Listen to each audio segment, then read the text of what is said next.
Mr. Satoshi, how are you? Good. Thanks for having me out. No, thank you for coming. I guess where I would want to begin is for those people who don't know, can you explain to me a bit more about what happy science is? Yes, sure. As I walked by it here in London, I was very curious and I came in and asked you, and you gave me a very beautiful explanation. Yes. Would you mind repeating that for me? Yes. My name is Satoshi, and I'm a happy science minister for the London Temple. And our policy is one source, one planet, and one people. Because our founder, Master Yuho Kaba, published the book, The Laws of the Sun. I think this is a bridge that people can unite and also people can move forward to the next civilization. So I'm very excited to be here right now. No, I'm excited to have you, and I think the conversations we had is what spiked my interest because where the world is now with so much going on, I think finding that harmony or that utopia on earth is something we should all strive for. Could you explain to me a bit about the foundations and where it started and the origin story? Yes. Master Yuho Kaba was born in Tokushima, Japan, and he graduated from Tokyo University, and he went to New York. And after 6 years of business experience, he founded new religion in Japan. So sorry to who is he exactly? Oh, Ryuho Okaba. Sorry, yeah, Ryuho Okaba. Yeah, and Ryuho Okaba means like a great river and founding the new laws. Yeah, so I think his name itself tells us that his mission. It's a great movement that people in more than 170 countries follow him, study his teaching. We are uniting in happy cycles. Okay. What are the key principles of his teaching? Oh, yes, foundation. Yes, the happy science teaching is a principle of happiness. And this is the happiness, not just we can feel in this world, but in the afterworld. Because, we're going to spend just like 80 years in this life, but actually we are the spiritual existence reincarnate from the real world and to this world. So this lifetime is not just one time only. Yeah, we had a past life and future lives. So the happiness we should seek as a human being should be the spiritual happiness that we call the enlightenment. And how can we become really happy, like attain the enlightenment? Then Master gave us the four paths: love, wisdom, self-reflection, and progress. So maybe we can, understand like, we have a teaching of the Christianity love, and we have a wisdom, like we have, modern society, and self-reflection is more like a Buddhism term, and progress is like we also have a scientific people in this sport too. So I think love, wisdom, self-reflection, and progress, we can unite them all. Yeah, like not just the West, not just the East. Yeah. I think what's very interesting is the idea of happiness. It's in the title, Happy Science. How would you define happiness? Because for me, I've always thought of this concept of what is it to be happy? What does it really mean to be happy? Is my happiness the same as your happiness? Is everyone's happiness similar? Is there a certain amount of suffering you must go through to really understand happiness? Do you have to be sad to then understand? Someone wants to have that transformation and they come into happy science. What is it that will make them happy? I believe there are two kinds of happiness, like a temporary happiness and also the spiritual happiness. And a spiritual happiness is, of course, like a spiritual, so it's a long term. And temporary happiness is like a temporary gratification, like we just fulfill our desire, like physical desire.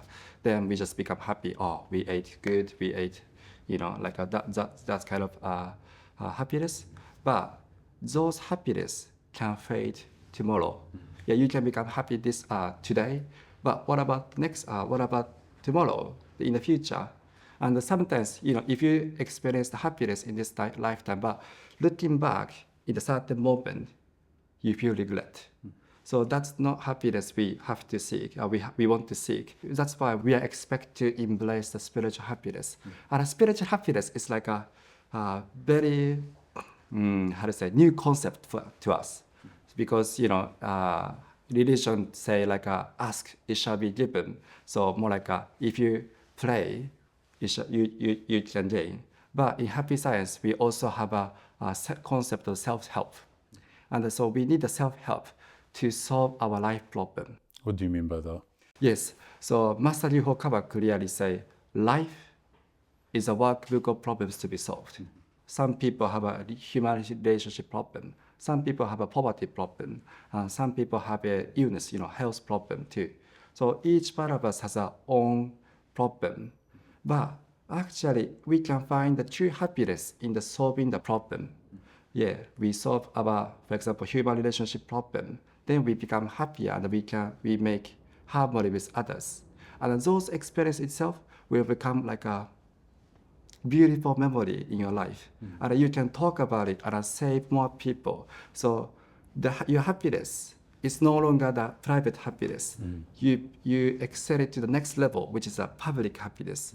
So it's not just a temporary or long term, but your happiness just extend in the timing wise and also the space wise too. Can you go a bit into more detail about the 4 pillars you mentioned? Love, wisdom, self-reflection, and progress. And the love is to love others without asking anything in return. So sometimes we love, for example, a gentleman loves the girlfriend, and he loves her so much. But if she doesn't respond to him in a way he wants, he suffers. Because he's expecting so much. Oh, I do this. I had a Christmas present for you, but why don't you have a time for me? So because his love is not actually a true love. He is loving, but he also expecting. So is that instinct for humans? Are we programmed this way to want what we give? Because that sounds very difficult. Difficult. Exist in a world where you're giving so much and not expecting anything in return. And many people say, "Oh, I'm loving them like freely," but actually, in the long term, there are some points that they suffer. So there is a cause in his or her mind. So he has to take so that's why we need a wisdom, which is to study the teaching. And the study teaching is actually not like accepting of course accepting everything, but wisdom is also the self-discovery too. You find your true self, or you find who you are in the teachings. Then you can do a self-reflection.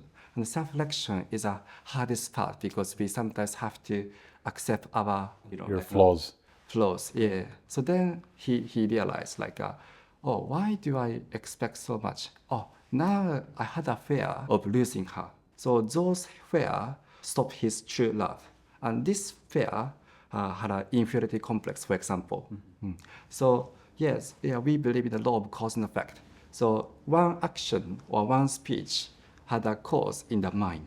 This thought also, have a, more, everything can be a fear, jealousy, inferiority complex, or even a hatred, and so on. But if you find out, oh, I actually had a jealousy, fear, but you can remove it. Through the teaching and through the wisdom? Yes. Okay. Then you realize, oh, actually I was expecting happiness from outside, but I know I was given so much from my parents and friends and everybody. I just become happy. So then if you make yourself happier, you can love people more freely because you don't expect anything. That part for me is the hard part, because if I went to someone who's had the worst day, they feel the whole world is against them for so many reasons. They just got fired, their wife or husband or partner just left them, they feel they're at their lowest point. If I told them to be happy or just be happy, they might not even understand the concept, and it's almost this battle of why is the world doing this to me? Yes. That person will struggle to see gratitude, because they're in a position where they have so much going against them. Sometimes, life just slaps our face and slaps you back and forth. Yeah. We feel that way. It's Actually, it makes sense, as a human being. I start blaming others. Yeah, so I suffer, but I start blaming others. So my suffering lasts for a long, long time. Can you give me an example? For example, in the sports, I was playing the basketball as a captain, and I had a injury before my tournament. So my team was was bit short. My team was supposed to win up, one after another, but my team lost our game in the first game. Yeah, so I was a bit shocked, but actually I was a primary reason my team just lost. Yeah, And which position were you playing? I don't know how to say in Point guard? a point guard. Yeah, point guard. Okay, Yes. okay. So you're a good shooter. Yes, I was. Yeah, I really like the teamwork. Not just me, but we make the most of our strengths. So when your team lost in that first game, you began blaming your teammates. I blame the teammate. I blame our teacher. I blame our environment. Or why didn't you appreciate me? Or and I also blame myself too. So as long as I blame myself and others, I was not in the middle way. And the middle way is to not to harm yourself and not to harm others. So I was completely separate, away from the middle way. Then my suffering just, lasts like a couple of months. But then my question on that example would be, for example, let's say you lost that first game and now you want to win the second game. Yes. If you don't acknowledge that suffering or that your teammates were bad and that you were bad, how do you improve and not remain stagnant or content? The first step of getting ourselves out of the suffering is to accept the destiny, as you said, like accept where we are right now.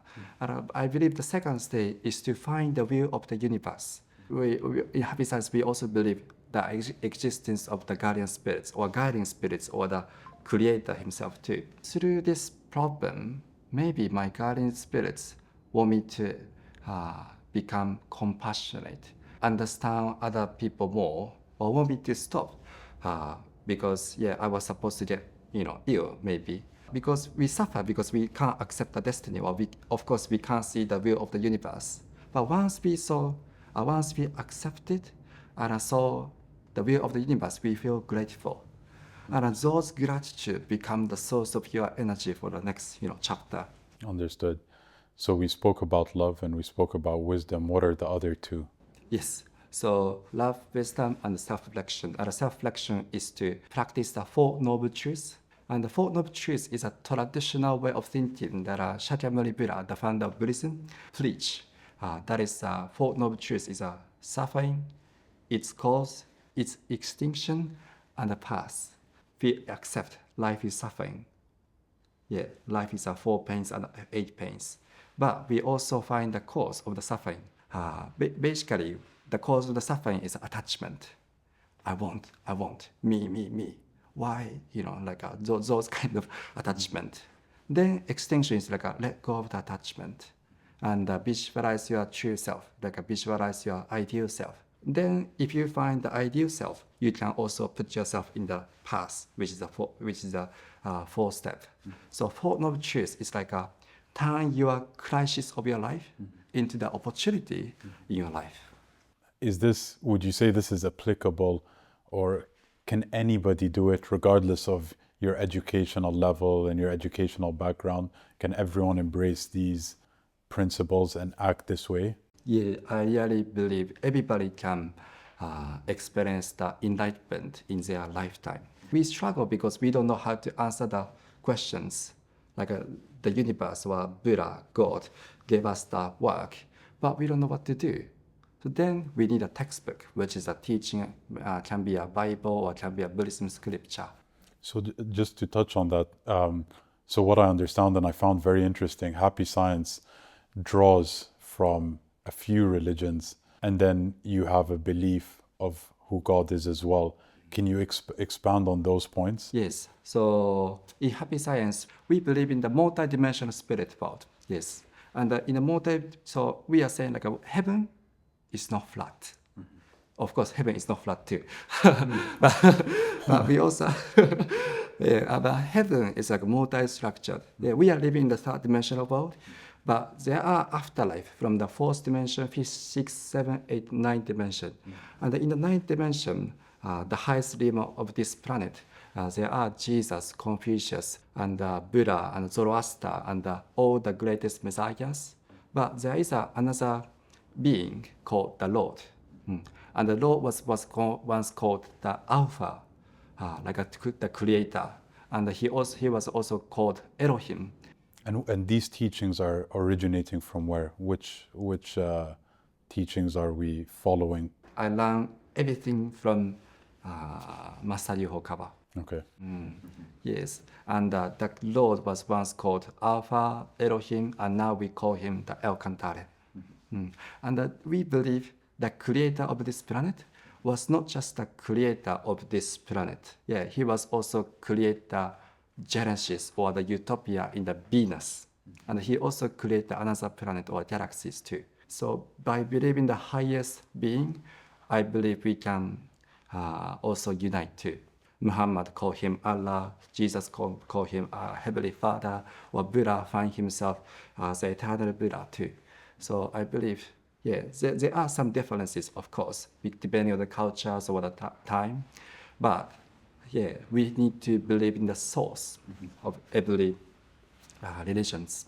Do you think those differences between all those religions are important or necessary? And do they have just cause, or are they all really saying the exact same thing? I believe God gave us the appropriate teaching to the appropriate place. For example, Judaism have a clear distinction of the justice, because at a time they need something clear to define what is right and what is justice.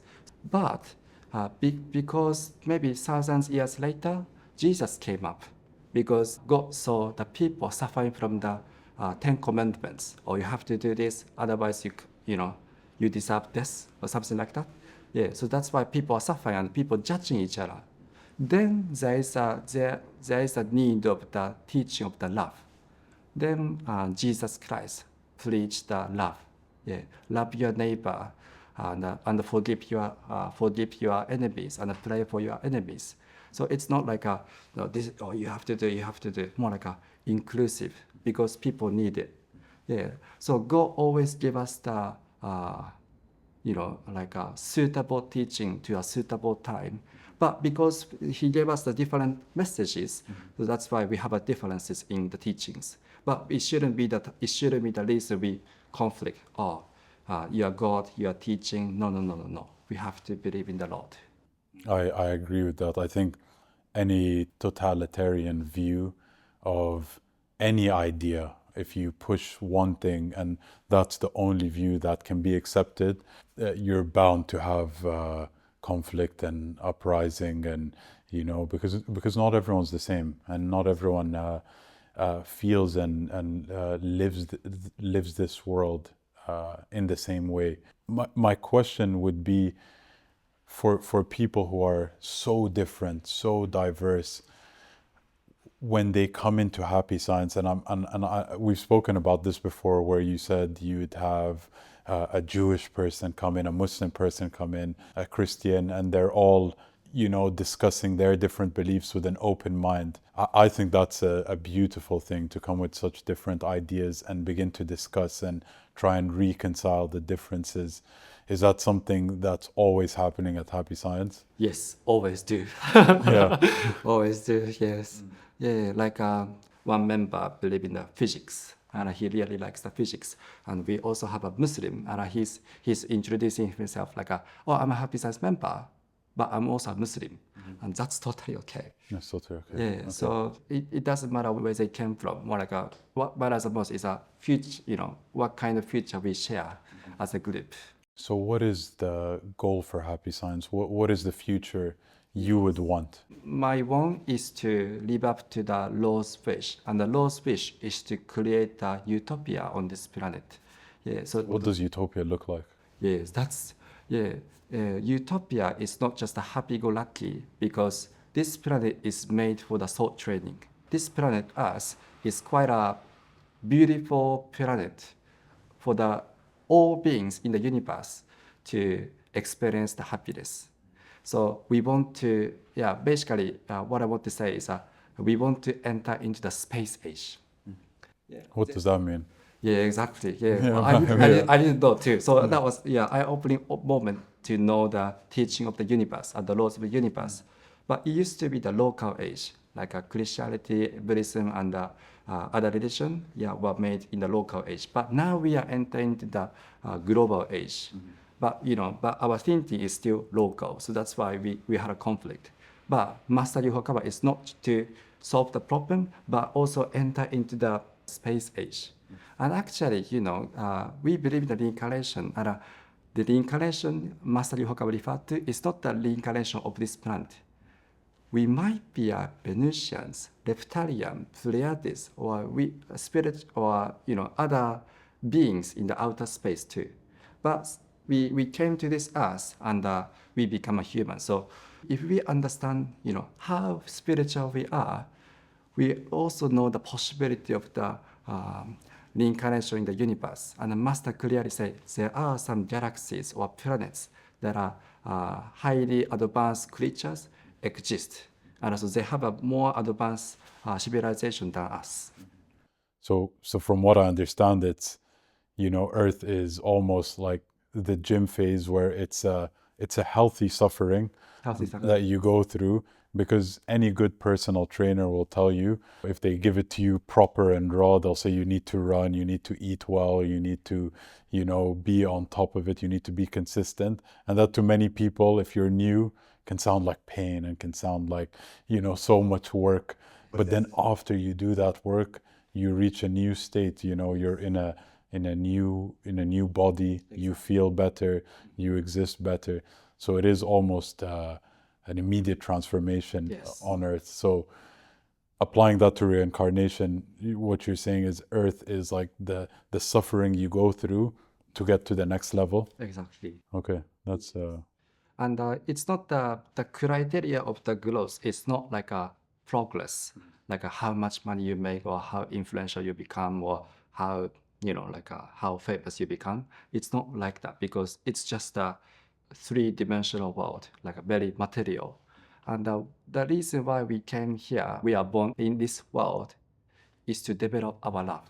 So there are sometimes for example, there is a boss who criticizes you, whatever you do, he or she knock you, or you. they just keep knocking you down. Yeah, exactly. And telling you you're not good and the work you're doing is not good. I think this is a typical human relationship problem, and not just a workplace or family place, or even the any occasion it happens. So there are some people, you can't understand, but they are there. They are there. Yeah. I think it's interesting because why are they like that? Why are people, the whole conversation of good and evil, can good exist without evil? And I think that's like the two angels on your shoulders, the devil and the angel. Do bad people need to exist for the good to emerge, or can everyone simply be good? Yes, that's a good question. And I believe the good and bad can be defined by our perspective too. Let's say I see him like a bad person, or he doesn't appreciate me, he doesn't know what I'm doing. But because I see him from his perspective, and actually maybe my colleague would say, oh, my boss is telling me what's necessary for me, and I can't accept it. So he thinks he's good, but I think he is bad. So depending on your perspective, he's good or bad. So actually, it's up to my perspective, because I see him just from my perspective only. So then I realize, if I put myself in his shoes, I realize, oh, I made a mistake. I made a mistake. It can happen. It can happen, yeah. I made a mistake, or I have some tendency to forget, or not to communicate with him, and so on. Then he's just telling me what to do, because he's expecting me to become a manager in the future. So that's why he's pushing me so hard. So actually, I believe if we have a absolute enlightenment, like a highest enlightenment, there are no, bad people. We can love them, nurture them, and forgive them. When we say to someone, well, why did you do that? And they explain, and then you say to them, oh, no, I would have done it differently. I wouldn't have done that. Yes. I always find that tricky because maybe if you were in their situation, you would have done the exact same thing they did, And I'm sure for you, this is also a struggle. You have people coming in, you're trying to help them, but they almost can't take themselves out of their shoes. So they'll say, but you don't know me. You don't know my problems. You don't know what I'm going through. So how can you come from an outside perspective and try and give someone new perspective? I think they can get to the next step if they feel like they are appreciated or understood. Yeah, if there is nobody who understand him or her, they just claim because they want to be understood. Yeah. And Are there some people you think we shouldn't understand? Like, Yeah. do you feel there's pure evil in the world where when they start speaking, we should, they shouldn't speak or we should silence them? Or do you feel everyone has good in them that we need to try and pull out? Yes, I believe that free speech, people should claim their freedom, but everybody also has to take a responsibility of our speech and actions. So yeah, it's a freedom which is also respectful to other people's freedom. So yeah, it shouldn't be like, oh, listen to me, this is my freedom. So it's not just how people listen to you, but more like how you react and how you embrace and also make the most of the freedom given to you. Yeah. So yeah, of course there are good and bad people, but it's also a matter of the persuasion, how you listen to others, how you understand where they come from, where they're getting at. Then we find what we share in the value, and we lead them to the next step. Do you find it's easy for you to embrace and, act out all the things you preach and teach? Like as Satoshi, are you able to do all the things you preach? Yeah, of course, I feel the how to say limit on my capability sometimes because in my life I don't experience the serious illness yet, but there are some how to say believers or members who also share with us their problem in illness. So I can listen to them and also I can talk about the mind things, but it's hard to sympathize with their feeling or suffering in the illness. So I believe this is my workbook, how I can talk to people in the illness or people in the as a lady. I'm not lady, so How do you put yourself in shoes their shoes. that are so different, I think it's a skill. I think really successful people at companies, for example, managers, or even not necessarily companies, but great leaders, have the ability to almost put themselves in everyone's shoes, understand everyone's problem, and then bring them together. Who inspired you or who brought you into Happy Science? Oh, yes. Yeah, I decided to become a happy science minister when I was in the Africa. Yeah, in Africa. Yeah, when I was 19 years old, I decided to go to Kenya, and I took the educational internship to teach Japanese and other mathematics and so on in Kenya. Yeah, at the time I wanted to become an English teacher. So yeah, I wanted to explore the world, and I wanted to tell my story, tell my experience to my future students. So I went to Kenya. Then I realized there are so many people suffering from the, of course, poverty and the lack of opportunities, and also the lack of the truth. And there are many problems. Then yeah, I was born in a happy science family, so I have so many textbooks. But there are many people suffering out of the opportunities. Then I met the minister called Noguchi, yeah, George, yeah, George. I saw him working in the temple and leading them and producing the members. And he was not thinking about the Kenya or Nairobi or Kenya, but he was thinking about the world. And he shared with me his vision, and that inspired me the most. Inspired. Okay, Yeah. so he had an expansion plan. Yeah. Okay, but it started in Japan He started in Japan. and then went to the U.S. second. US. I went to also US, and I went to New York because New York is thought to be the #1 city in the world, and I met some wonderful teachers of mine, and they taught me like how to do the self-reflection, how to change myself, and how to believe myself. Are these happy science teachers? Happy science ministers. Ministers, okay. They are my great. I couldn't be grateful enough. Are you still in contact with them? Yes. When I went to Japan, I can see him, and some teachers are in the States still, but it's hard to get. But I always respect them. No, it's just, were you different then than you are now? Yes, I believe so. In happy science, there's a concept of the noble person. The concept of noble person is is a person who pick you up from the one place to the next level. So human growth can be, like a skyrocket. You just walk. Your effort is like a, one step, one step, one step. But once you have a, like a millionaire mindset people, they pick you up and they take you to their level, which is eye-opening of experience. And those are the noble people that heaven allows us to meet and destined to meet, and we ask them to meet. So those people you feel have taken you from one place to millionaire mindset now. Mindset. Yeah. Do you feel where you are now in your mind is almost unbreakable? Yeah, it's not my personal interest only. My career, I don't know how to say. My dream is more about people's happiness.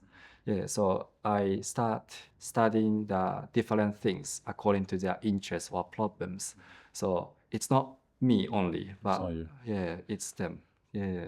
Because you said when you started, the concept of love for you is giving, not about receiving. So which means you give a lot. Give a lot. So what about you? Do you expect anything, truly, as when you go home? Is there anything that you want to do for just yourself?